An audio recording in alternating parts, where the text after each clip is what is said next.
سلام كمي تمسيز خبركم تخطاتلتين لومي سوني سالسان حدن تقمتي ساعة تشاعة مشات استدالوه زينا وشتن وطعن حيزنا لكم كريمنا لنا مكتتالكم بخبر زعدم بيترس منكسي عرصة زينا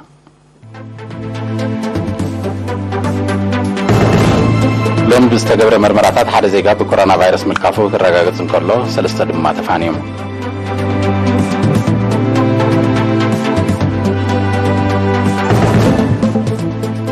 بيت صحفة تغلالي أوديتر إيرترا تعواتي زواو شلمات بقعات فاينانس أو أوديت عامة كلتشن إسران كلتن فينو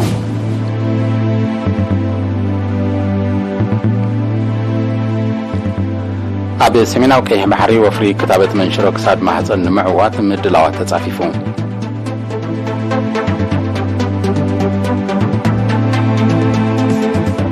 أبي السودان متتاو حورات هاجرات أو وشتاو قداية هاجر زكاوم سلام وسلف تقايدون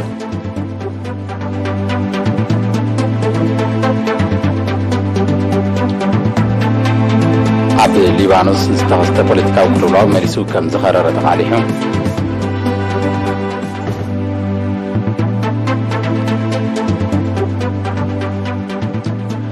أمريكان دو كوريان كلولاو حوس دسيت كوريا مريسو زقادد وتهدراو لمدي كايدا مهن لاوان تقليتو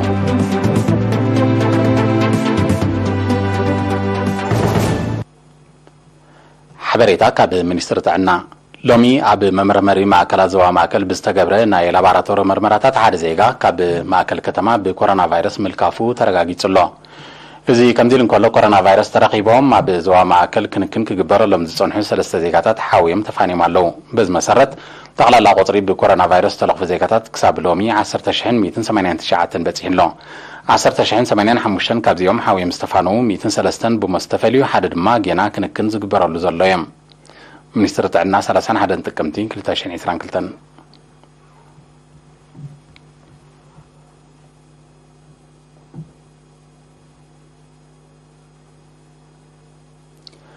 بيت صحفة على أوديتر إيرترا عب كلتاشن 14 بناي فولي غاس سراح عب كلتاشن 18 دما بعفتات بقعت سراح تشلم من باروز ذكريو لما عمت دما عب تجبر حدش تتعتوا جبا فاينانس أو أوديت بزراعي بقعت نشلمات باقي الله غازتنيا سامي الهبت ميكائيل بملك عصاب نزد على وتحستو تصفالدت مبرهتو كقربين بيت صحفة تغلالي أوديتر إيرترا أبتقبار حدش أقباب فاينانساوي أوديت بزرعي وتصفة سرح بودب لعلو التكرات أوديت أفريقا أفرو ساي إي ناي عمتك للتشحن عسران كلتن تشلا مخينوم أب كل التشحن حموشتن بوغ عزقومة ودب لعلو التكرات أوديت أفريقا أفرو ساي إي نيرترا أنغولا بوتسوانا إسواتيني إثيوبيا غامبيا غانا كينيا ليسيتو ليبيريا مالاوي موريشيوس موزامبيك ناميبيا نيجيريا رواندا سيشلز سراليون صومال دوب أفريقيا دوب سودان سودان يوغندا تنزانيا زامبيان زيمبابوين زركبن 26 هاجرات يحقوف بيت صحفة تغلالي أوديتر إيرترا أورح جنبوت كل التشحن 22 دحرز وصدو سلطنا أبتقبارنا يتحدث تأتاتوا أقباب فاينانساو أوديت بزرعيو بقعتيو تشلموم إيرترا بإتريون تفتوا سأنتن ملؤنت سراحن عبكل تشحن 14 بفولي قصقاس سراح عبكل تشحن 18 دما بأفت أسما بقعت سراح تشلما من برا زذكريوم لومي 31 ጥቅምቲ ኣብ ዝተኻየደ ስነ ስርዓት ጠቕላሊ ኦዲተር ኤርትራ ኣቶ ገረዝጌር ገብረመድህን ንኣገልግሎት ዜና ኤርትራ ብዝሃቦ ሓበሬታ ኣብ 1992 ዝቆመ ቤት ጽሕፈት ጠቕላሊ ኦዲተር ኤርትራ ካብ 1996 ኣትሒዙ ኣባል ኣህጉራዊ ውድብ ላዕለዎት ትካላት ኦዲት ኢንቶሳይ ከምኡውን ውድብ ላዕለዎት ትካላት ኦዲት ኣፍሪቃ ኣፍሮሳይ ኢ ከም ዝኾነ ብምሕባር ሎሚ ዓመት ንሽልማት ዝበቕዐ ዘቕረቦ ፀብጻብ ፋይናንሳዊ ኦዲት ብክኢላታት يتودب تماميو بكل ملكعيتات صفوفن بلوصن كوينو سلسترخبه مخانو ابريهم بقعت ويبلج ازرعات هاجر تبعنا هنا بس اللي منازل لنا مغنياتو عمتاو زغبر غمغام ناي كلن تكالات نايزوانا اوديت الله زين تكالات اوديت زياتن عمتاوي غمغام سراح يكايديو زوهاب مدب سراح كالله حجي ارترا حجي ترازي كنا بزحلف عمتاتون بتريو نطف تساتافنتن نطف من ملأنا سرحاتن مجونو سيدا لوما عمتك نخلن بليصا كابتن عسران 6 سنة هاجرات ቀዳመይቲ ኮይና ኣማሊኣ ስለ ዝወፀት ፍላይ ዝኻነ ንፋይናንሳዊ ኦዲት ዝምልከት መደባት ስራሕ ይዋሂብና ካብዘን 26 ሃገራት ከዓ ኤርትራ ጥራይ ነቲ ስራሓት ኣማሊኣ ስለ ዝተረኽበት ናይ 2022 ተሰላሚት ናይዚ ፍሉይ ስራሕ እዚ ኮይና ኣላ አቶ ገረዝጌር ወሲኹ ዝተመዝገበ ዓወት ንዝበለጸ ስራሕ ዝድረኽ ምዃኑ ብምጥቃስ ምስ ኩሉ ውህብ ውድሆታት እቲ ቤት ጽሕፈት ካብ 2019 ክሳብ 2023 ዝተዘርግሐ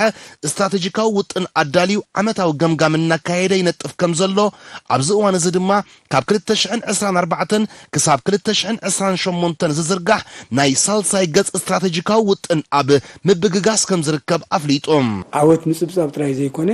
ነዚ ሒዝናዮ ዘለና ናይ ለብዘበን ዓወት ንቐጻሊ ዓመታት እውን መታን ክንቅጽሎ ኣብ ኣባላትና ብቕዓት ናይ ስራሓትና ብቕዓት ናይ ኣባላትና ከነረጋግጽ ክንክእል ኣለና እቲ ብቕዓት ናይ ኣባላት ብክልተ መንገዲ ክረጋገጽ ዝኽእል ሓደ ብቐጻሊ ስልጠና ካልኣይ ከዓ ኣብ ትስራሕ ንሪኦ ጥቡቕ ምክትታልን ምቁፅጻርን ስለዚ ስራሓትና ብግቡእ እንድሕር ክነዓምም ክኢልና ንመንግስትን ህዝብን እንድሕር ብቑዕ ኣገልግሎት ክንህብ ክኢልና ርግፀኛ ኣብ ዝቕፅል ዓመታት እውን እቲ ከምዛ መሰለ ብልጫታት ክንረክብ ንኽእል ኢና ኣብ ቤት ጽሕፈት ጠቕላሊ ኦዲተር ኤርትራ ዋና ዳይሬክተራት አቶ መንግስት ዳኘውን አቶ ዘርአ ሓድሽን ከምኡውን ንፈተነ ኣብ ዝቐረበ መጽናዕቲ ዝተሳተፉ አቶ መሓሪ ገብረ ህይወትን ወይዘሮ ሉና መብራህቱን ብወገኖም ቤት ጽሕፈት ጠቕላሊ ኦዲተር ኤርትራ ብመንገዲ ዝሰልጠኑ ኣባላቱ ኣብ ትግባረ ሓድሽ ኣገባብ ፋይናንሳዊ ኦዲት ብዘንጸባረቆ ጽፈት ስራሕን ጸብለልታን ኣብነታዊ ኮይኑ ስለ ዝተረኽበ ንሽልማት ከም ዝበቕዐ ገሊጾም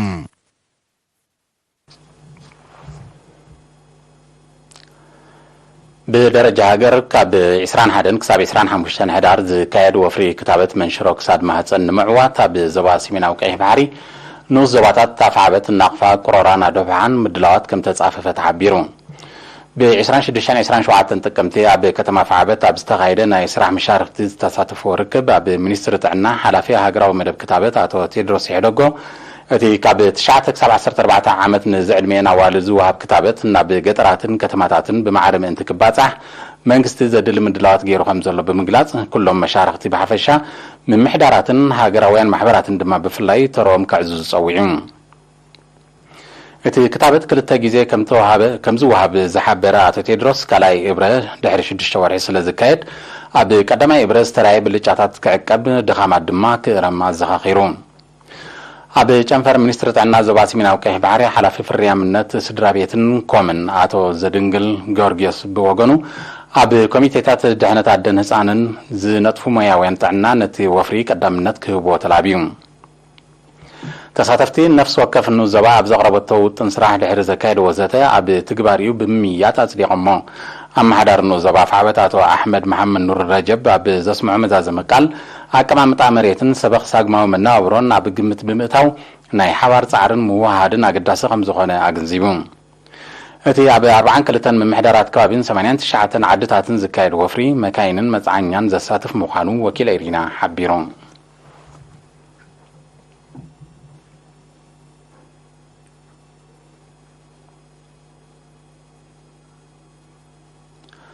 ሆስፒታል ከተማ ተሰኔ ብስተገብረሉ ቀረብና ወተሕክምናን ወሳኽ ኪላዊ ዓቅም ሰብን ዝተማለ አገልግሎት ብምብቅዑ ኣብ ነበርቲ መስተሮ ፈጢሩ ወኪል ኤሪና ማንኤል ተስፋይ ንዘዳለዎ ጸብጻብ ገር መስቀል ገረዝጊር ከቅርቦይ ሆስፒታል ከተማ ተሰነይ ብዝተገብረሉ ቀረብና ወተሕክምናን ወሳኽ ኪላዊ ዓቅም ሰብን ዝተማለ አገልግሎት ኣብ ዝህበሉ ደረጃ ከም ዝበጽሐን ተገልገልቲ መስተሮት ከም ዝረኸቡን ሓላፊት ሆስፒታል ዶክተር ግደ ገብረ ወልድ ሓቢሮ ምስ ምትእትታው ዘመናዊ መሳርሒታት ቁጽሪ ተገልገልቱን ከም ዝወስኸ ዝሓበረ ዶክተር ግደ ኣብ ዝሓለፈት 9 ዋርሕ ልዕሊ 36,000 ህዝቢ ከም ዝተገልገለ 4,000 ድማ ደቂሶም ከም ዝተሓከሙ ብምጥቃስ ቁጽሪ ኣብቲ ሆስፒታል ዝተጋላገለ ነፍሲ ጾራት ካብ ናይ ዝሓለፈ ዓመት ብ13 ሚእታዊት ብምውሳኽ 78 ሚእታዊት ከም ዝበጽሐ አብሪሁ ሆስፒታል ተሰነይ ኣብ ሕጂ ግዋን ዝህቦ አገልግሎት ካብ ግዜ ናብ ግዜ ብዕብየቱ ይኹን بمعباريو نتمحن شيء تمزلو كم رأينا يزبون نهو أقول بعمل سبقون بزمان مسرحين الحكمنا عبد حاشة درجة يركب درجة حكايم تريناون عبد حجوان كباب حام شمنت الزغانو حفشة حكايم اللونا ክልተ ክኢላት ሓካይም ስኒ ኣለና ሓደ ሓኪም ስናምሮ ኣለና ካልኡን ኣብ ዝተፈላለዩ ቦታታት ናይ ሕክምና ክኢላ ዓቕሚ ሰብ ኣብ ድሓን ደረጃ ኣለና በዚ መሰረት ከዓ እቲ ንህቦ ኣገልግሎት ካብ ግዜ ናብ ግዜ እናተመሓየሸ ይመፅእ ኣሎ ኢልና ክንዛረብ ንኽእል ማለት እዩ ንፍሉይ ምርመራ የና ነስምራ ንሰዶ ኣብዚ ሕጂ ግዜ ዳርጋ ይብልናን ኩልት መሳርሕታት መፂና ኣሎ ኢና ክንብል ንኽእል ንኣብነት ንሕጂ ናይ ብላት ኬሚስትሪ መፅያትና ነራ ናይ ኣልትራሳውንድ ክሳብ ኢኮ ትገብር ኣላትና ካልኡን ሕጂ መፅትና ሓዳሽ ማሽን ኣላ ናይ እዚኦም ሽኮር ዘለዎም ሰባት ናይ ዝሓለፈ 3 ወርሒ ከመይ ነይሩ ሽኮር ተፅንዕ ምርመራ ቅድሚ ሕጂ ወይ ነስመራ ክድ ነይሮም ይንባሮ ንሰድ ነርና ሕጂ ግን መፅያትና ኣብ ቦታና መፅያ ስለዘላ ዓብይ ነቲ ህዝቢ ዓብይ ፍታሕ እዩ ኣዝዩ እኹል ዝኾነ ወይ ብቑዕ ዝኾነ መሳርሒ መፂና ኣሎ በዚ ምክንያት ከዓ እቲ ሃልኪ ወይ ድማ ናይ ዘይተደለየ ወፃኢታት ነስመራ ንኻልእ ዝኸዶ ነበረ ህዝቢ ኣብዚ ሕጂ ግዜ ነስመራ ዝፍሬር ንበሉ ምክንያት ብዙሕ የብልናን ናይ ዝሓለፈ 9 ወርሒ ናይ 2022 ዝተገብረ ዝወሃበ ኣገልግሎት ወይ ኣገልግሎት ዝረኸበ ሰብ ህዝቢ ክንዛረብ ተኾይና ከባቢ 36,000 ኣቢሉ ይኸውን ነይሩ ካብዚ እቲ ከባቢ 4,000 ደቂስ ዝተሓከመ ማለት እዩ ምስ ናይ ዓመት ንናፀር ኮላይ 9 ወርሒ ዳርጋ ብ30 ሚእታዊት ዕብየት ኣርዩ ኣሎ ብተወሳኺ እውን ኣብ ክፍሊ መወለዳን ኣብ ትካል ጥዕና መፅአን ወይ ሆስፒታል መፅአን ዝሓረሰ ኣዴታት ምስ ናይ ዓመት ክወዳደር ከሎ ብ13.5 ዕብየት ኣርዩ ኣሎ ንቕሓት ሕብረተሰብ ኣብ ሜላታት ምክልኻል ተመሓላለፍቲ ሕማማት ብምብራኹ መልከፍቲ ኤችኣይቪን ቲቪን ከም ዝነከየ ብኣንጻሩ ዘይተመሓላለፍቲ ሕማማት ከም ፀቕጢ ደምን ሽኮርን ከም ዝወስኸ ብምግላጽ ድማ ንምክልኻሉ ሕብረተሰብ ኣብ መጋግብኡ ለውጢ ክገብር ስሩዕ ኣካላዊ ምንቅስቓስ ከዘውትርን ኩነታት ጥዕንኡ ክከታተልን መኺሩ ከም ዝፈልጦ ጋሽ ባርካ ካብ ኣብዚ ክረማት ብብዝሒ ዝርአ ሕማማት እዚኦም ኣራሰንቲ ሕማማት ዝበሃሉ ብፍላይ ከዓ ዓሶ ማለት እዩ ኣብ ተሰነይ ከዓ ከምኡ ኣብ ተሰነይ ኣብዚ ሕጂ እዋን እቲ ብብዝሒ ዝርአ ሕማማት እዚኦም ኣራሰንቲ ሕማማት ኮይኖም ዓሶ ክኾን ይኽእል እዚ ብልምዲ ዌልካም ንብሎ ድማ ዶንጊ ፌቨር ክኾን ይኽእል ዓሶ ብብዝሒ ኣሎ ዋላ ካብ ብዙሕ ኣሎ ግን ኣብ ዝኾነ ካብ ቁፅርና ወፃኢ ኣይኮነን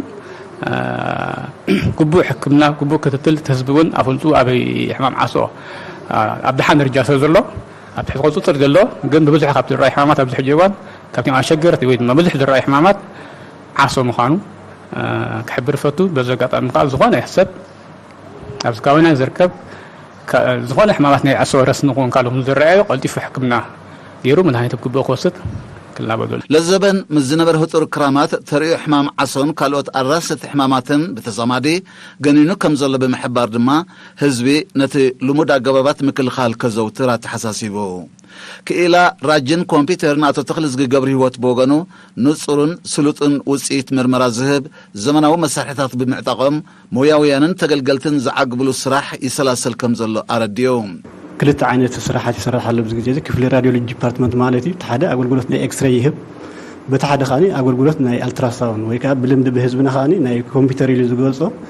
ይህብ ማለት እዩ ኣብ ሰዓት እዚ ኻኒ ክናጻጸር ከሎ ምስቲ ቅድሚ ሕጂ ዝነበርናዮ እቲ ቅድሚ ሕጂ ወላ ካብ 2011 ናብልና ናይ ኮምፒተር ሲስተም ኣብ ዝገዛ ይካየድ እምበር ምስቲ ዝነበረ ሕፅረታት እቲ መሳርሒ እውን ምስ ምዕባልዩ ካብኡ ናብኡ ዝዳሓረ ብዝማሩ እዛ መሳርሒ እዚኣ ማለት እዩ ዝቕመና ዘላ ንእሽተይ እቲ ስራሕ ክሳብ ዝሓለፈ 2 ዓመትን ገለን ክኸይድ ፀኒሑ ማለት እዩ ኣብዚ ሕጂ ግዜ ግን ዝተራቐቐ መሳርሒ ብጣዕሚ ምስ ዓለምና ክወዳድረና ዝኽእል መሳርሒ ዓጢቕና ንርከብ ማለት እዩ ብሉፅነት ናይዚ መሳርሒ እዚ ኣብ ሰዓት እዚ ኩሉ ዓይነት ስራሓት ንሰርሕ ካብ ሕማማት ናይ ኩሊት ፀፀር ይኹን ካልእ ተወሳኺ ናይ ማህፀን ናይ ፀላም ከብዲ ፀፀር ኣብ ሓሞት ከምኡውን ዲቪቲ ኢልና ንገልፆ ምርጋእ ደም ማለት እዩ ዘጋጥሙ በዚ ሓደሽቲ መሳርሕታት እዚ ብንጹርነት ክንሰርሖ ንኽእል ካብቲ ናይ ቅድሚ ሕጂ መሳርሒ ዝተፈልየ ከለር ዶፕለር ዝበሃል ዝዓጠቐ እዩ እዚ ብኡ መጠን ከዓኒ ወላ ኣብ ንጹርነት ካብቲ ናይ ቅድሚ ሕጂ ማሽን ብጣዕሚ ዝበለፀ መሳርሒ ክብል ይኽእል ማለት እዩ ክኢላ ስነ ኣእምሮ ነርስ ተኽለ ተወልደ ድማ ንናይ ኣእምሮ ሕማም ምስ ድሑር እምነት ብምትእሳር ንግዳይ ናብ ባህላዊ ፍሳ ምውሳድን ንዝሓሸ ጥዕናዊ ኩነታት ዘቃልዕ ከም ዝኾነ ብምንጻር ኣብ ገዛ ተነፂሎም ዘለዉ ሕሙማት ናብ ትካል ጥዕና ቀሪቦም ሕክምናዊ ኣገልግሎት ክረኽቡ ፀዊዑ ነዚ ናይ ኣእምሮ ፀገም ኢልና ዓይን ክሳይ ይገብሮን እቲ ሕብረተሰብ ምስ ናይ ቡዳ ጌጋ ዝኾነ እምነት ስለ ዘሎ ቡዳዊ ጠቢብ እዩ ገለ እንዳተባሃልካ ኣብ ዘይተደለየ ናይ ባህላዊ ይኹን ፍወሳ እዮም እቲ ሰብ ኣቐዲሙ ኮለል ዝብል ማለት እዩ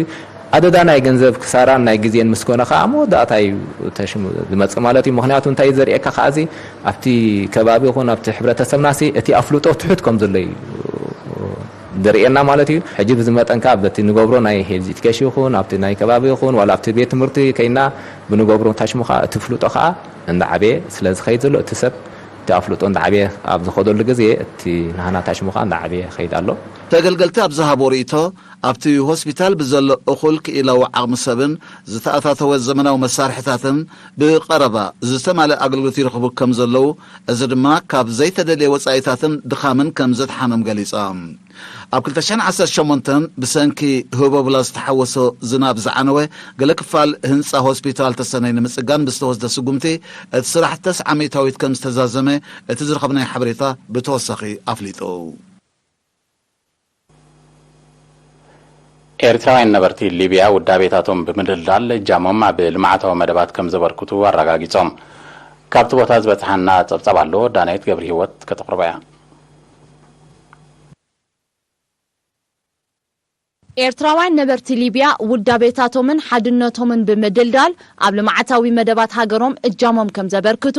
ብ30 ጥቅምቲ ኣብ ትሪፖሊ ምስ ኣምባሳደር ዒሳ ኣሕመድ ዒሳ ኣብ ዝገበርዎ ርክብ ኣረጋጊጾም እቶም ዜጋታት ኤርትራ ሳላጽኑዕ ህዝባን መንግስታን ናብ ተስፉ መድረኽ ተሰጋገር ምህላዋ ከም ዝግንዘቡ ብምጥቃስ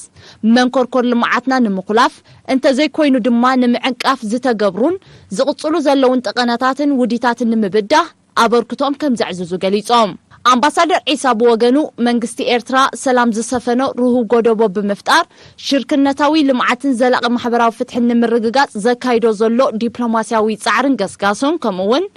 መደባት ልምዓት ብሓፈሻ ብቕዓት ዜጋታት ክብ ንምባል ኣብ ትምህርትን ሞያዊ ስልጠናታትን ዝግበር ዘሎ ወፍሪ ድማ ብፍላይ ኣመልኪቱ ሰፊሕ መብርሂ ሂቡ ፍልጠት ሞያን ትምህርትን ዝዓጠቐ ዜጋዩ ንነብሱን ሃገሩን ዝኸውን ዝበለ ኣምባሳደር ዒሳ ኣብ ሊብያ ዝነብሩ ዜጋታት ንዝረኽብዎ ናይ ትምህርቲ ይኹን ናይ ስራሕ ዕድላት ኣብ ምምዕባል ዓቕምታቶም ክጥቀምሉ ብምዝኽኻር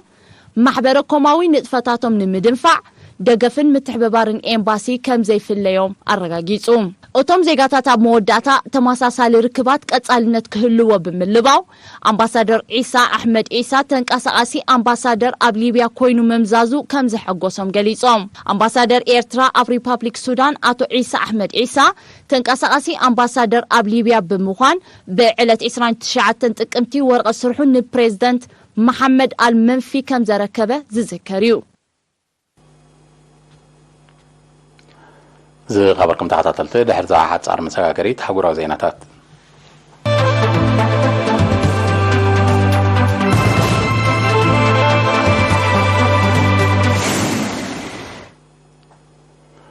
ኣብ ሱዳን ብ29 ጥቅምቲ ንምትእትታው ውድብ ሕብራት ሃገራት ኣብ ውሽጣዊ ጉዳያት ሃገር ዝቃወም ሰፊሕ ሰላማዊ ሰልፊ ከም ተኻይደ ማዕከናት ዜና ቃሊሕን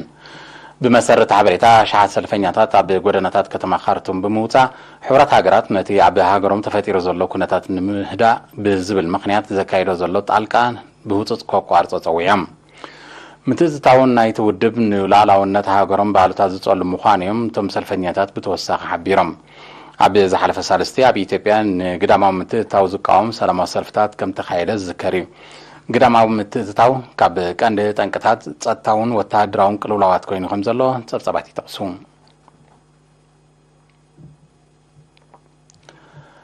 ፕሬዚደንት ሊባኖስ ሚሸል ዖን ገና ዝትኮ መራሒ ከይተመዘዘን ከሎ ስርሑ ብምቁራጹ ኣብታ ሃገር ዝጸንሐ ፖለቲካዊ ቅልውላው መሊሱ ከም ዝዓረገ ተቃሊሑ ጊዜያዊ ባይቶ ሊባኖስ ሓድሽ መንግስቲ ከቆምን ፕሬዚደንት ሚሸል ዖን ዝትክ መራሒ ኣብ እዋኑ ክመዝን ስለዘይካለ እዚ ተፈጢሩ ዘሎ ናይ ስልጣን ሃጓፍ ከም ሰዓበዩ ዝግለጽ ዘሎ ናይ 6 ዓመታት መሪሕነቱ ሎሚ 31 ጥቅምቲ ክዛዘም ዝነበሮ ወዲ 89 ዓመት ፕሬዚደንት ሚሸል ዖን ሓደ መዓልቲ ኣቀዲሙ ብ30 ጥቅምቲ ስርሑ ከም ዘቋርጸ ተፈሊጡሎ እዚ ሓድሽ ምዕባለታት እዚ ፖለቲካውን ቁጠባውን ቅልውላው ሊባኖስ ዝኸፈ አንፈት ከትሕዞ ከም ዝኽእል ምስ ኩነታት ሃገር ቅርበት ዘለዎም ወገናት ይምቱ ብሰንከቲ ቅልውላዋት ኣስታት 80 ሚእታዊት ህዝቢ ሊባኖስ ኣብ ድኽነት ይነብር ከም ዘሎ እዩ ዝጥቀስ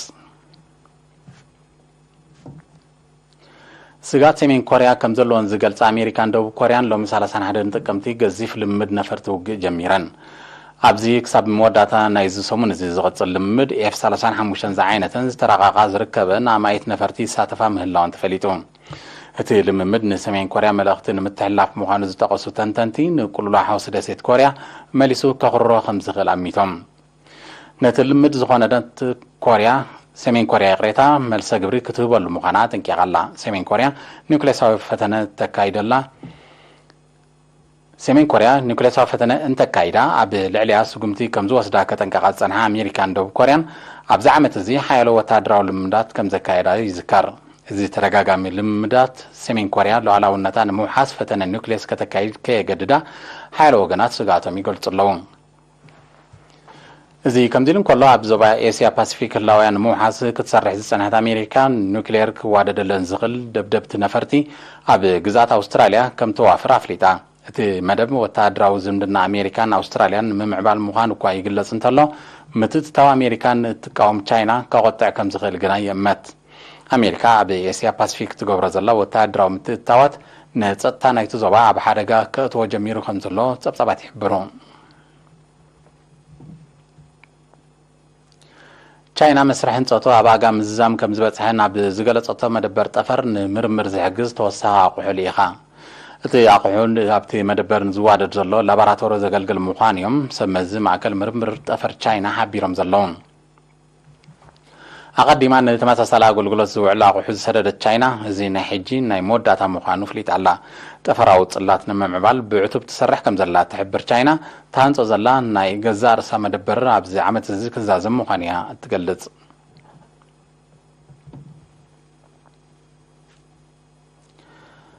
ሓለዋ ሰውራ ኢራን ኣብ ወሽመጥ ፋርስ ኣብ ዝምታ ነዳዲ ከም ተዋፈረ ዝገለጸ መርከብ ከም ዝሓዘ ሎሚ 31 ጥቅምቲ ፍሊጡ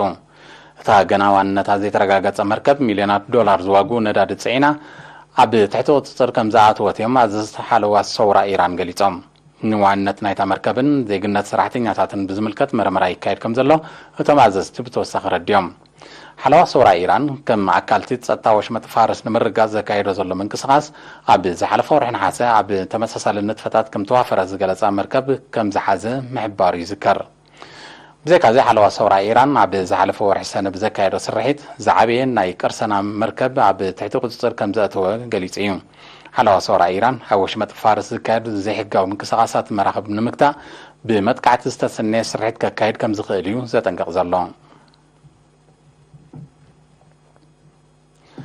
ትማሊ 30 ጥቅምቲ ኣብ ዝተኻየደ ካልኣይ እብረ ፕሬዚደንታዊ ምርጫ ብራዚል ኣቐዲሙ ፕሬዚደንት ሃገር ኮይኑ ዘገልገለ ሉላ ዳ ሲልቫ ንመወዳድርቱ ፕሬዚደንት ጄር ቦልሶናሮ ብጸቢብ በሊጹ ከም ተዓወተ ተቃሊሑ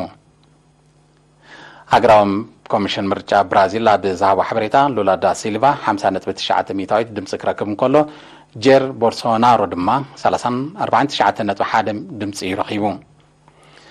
ካብ ጥሪ 2003 ክሳብ ታሕሳስ 2010 ኣብ ዝነበረ እዋን ንክልተ እብረ ከም ፕሬዚደንት ብራዚል ኮይኑ ዘገልገለ ሉላ ዳ ሲልቫ እናዓረገ ዝኸይድ ዘሎ መጠን ድኽነት ምጉዳል ካብ ቀንዲ ፖሊሲታቱ ከም ዝኸውን ተመባፂኡ ኣሎ እንተኾነ ግን ኣብ ዝተኻየደ ባይታዊ ምርጫታት ዝተዓወቱ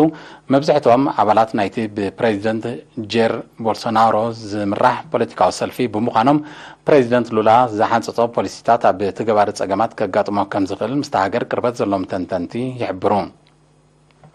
ፕሬዚደንታዊ ምርጫ ብራዚል 2022 ኣብ መንጎ ህዝቢ ሃገር ንዘሎ ፖለቲካውን ቁጠባውን ፍልሊ ዘጉልሕ ምዃኑ ዝሕብሩ ተንተንቲ ሁሉ ኩነታት ሃገር ኣብ ቀረባ እዋን ክፍወስ ዝኽእል ከም ዘይመስል የርድኡ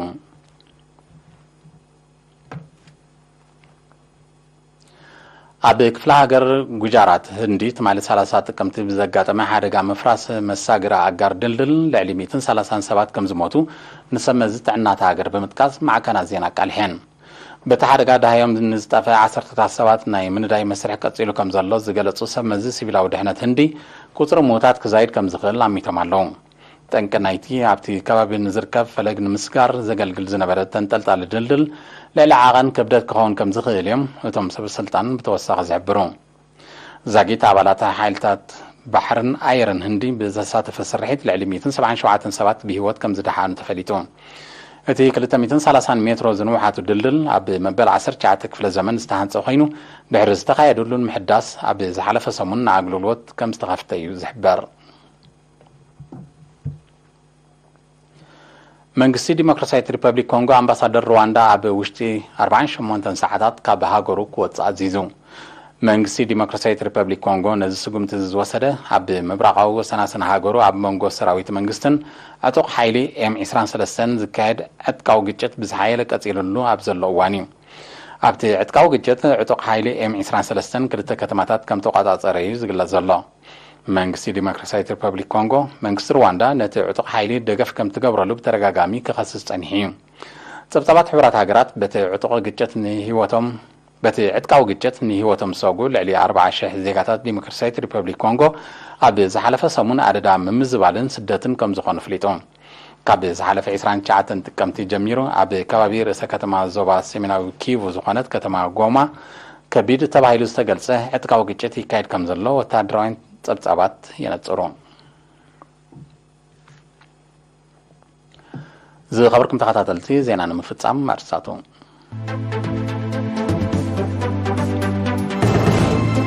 ሎም ብዝተገብረ ምርመራታት ሓደ ዜጋ ብኮሮና ቫይረስ ምልካፉ ክረጋገጽ እንከሎ ሰለስተ ድማ ተፋንዮም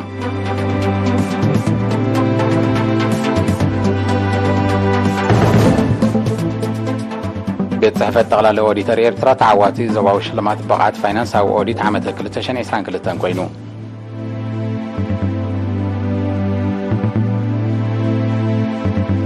ኣብ ሰሜናዊ ቀይሕ ባሕሪ ወፍሪ ክታበት መንሽሮ ክሳድ ማህፀን ንምዕዋት ምድላዋት ተጻፊፉ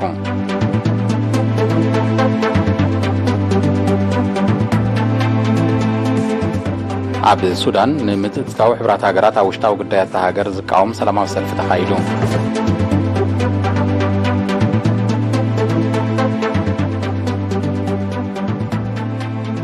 ኣብ ሊባኖስ ተኸስተ ፖለቲካዊ ቅልውላው መኒሱ ከም ዝኸራረ ተቓሊሑ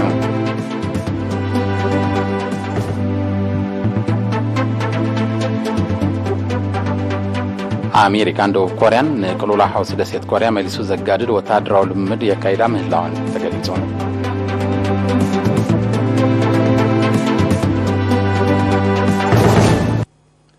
ዝኸበርኩም ተኸታተልቲ ዜና ተፈጺሙ ሰላም